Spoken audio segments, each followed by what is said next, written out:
This week is going to be very interesting to see how your dog responds because these are advanced scenarios. We will have role players in the scenarios. You will be working around explosives. You will be working around blood. You will be working around guts.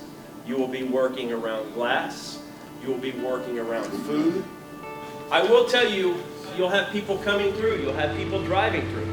This is the same thing you're going to see on the streets. All right? You guys will be able to go back and talk to your departments about what you've seen here, and it will make you a better team. I have no doubt about that. Good girl. Good job. Good.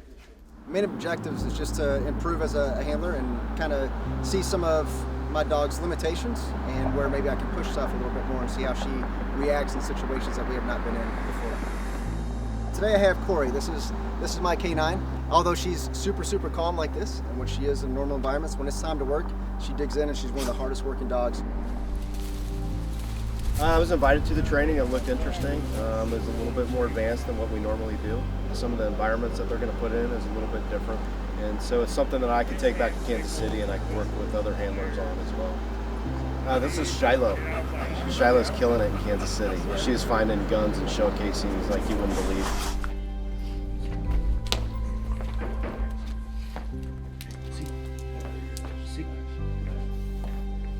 All the scenarios were based off of real-life events that have happened throughout the country, back in history from the bombings at the abortion clinics in the 90s till now. And then we started to see what do we need as far as logistics and made those purchases from local hardware stores, butcher shops to use as props during some of the trainings. So far today at the training, we had a block on medical, which was very good to talk about our dogs in certain situations. We had some background on explosives and some more in-depth stuff as far as handling and safety and different explosive families. And then we got to go around and do different can circles and different setups to make sure our dogs were hitting those explosives that they were supposed to, indicating on those. It's kind of a learning process for dogs that haven't been around it before.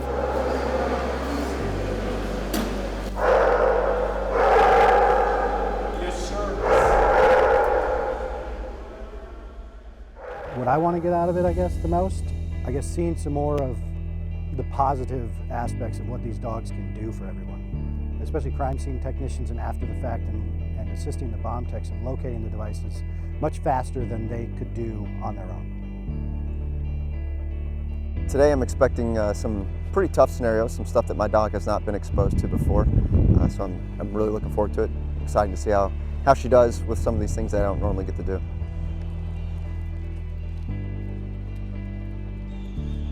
So far this morning, what they presented to us was doing a protective detail here at Choctaw Stadium.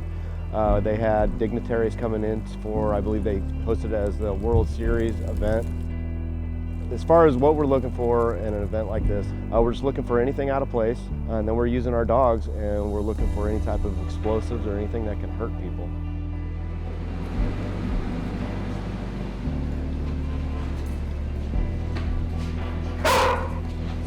See! Yes. Hey, I'll need all three of you guys. Stay right there for me. This is what we're going to see in real life. We all have to work various events across the country, like Super Bowls, World Series games, marathons, what have you. It's not going to be simple out there. It's going to be just like what we're training right here today. We're at a church and at a school. The school is, a pretty common event for canine handlers to go to where there's been devices used or shootings, as the dogs will locate the shell casings as well as the firearms or bombs devices that were left. As far as the scenario we just ran was a school shooting. A guy came out of his vehicle and entered into a school, shot a couple different people throughout the gym and then through a courtyard here.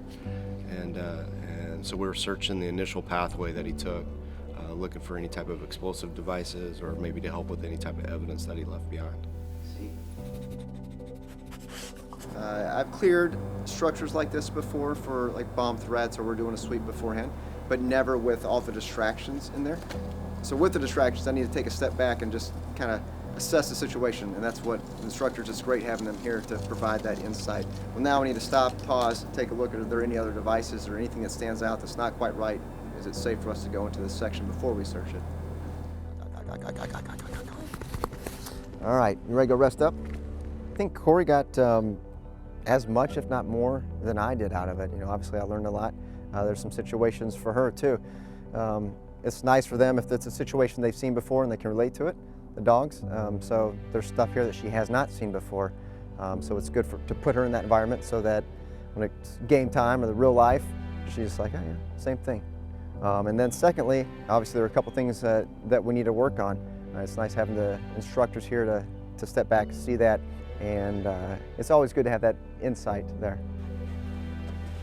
As far as like training, you need to do it before the real thing happens, just to see what you're capable of, so that way when you're confronted with the real thing, you can know what your downfalls are and where you can be successful. You can't just go out and do just regular old off-the-mill training and expect to perform when the real-world event happens. So you need to be ready for it. You need to do something like this, probably at least once a year, if not more, if you can.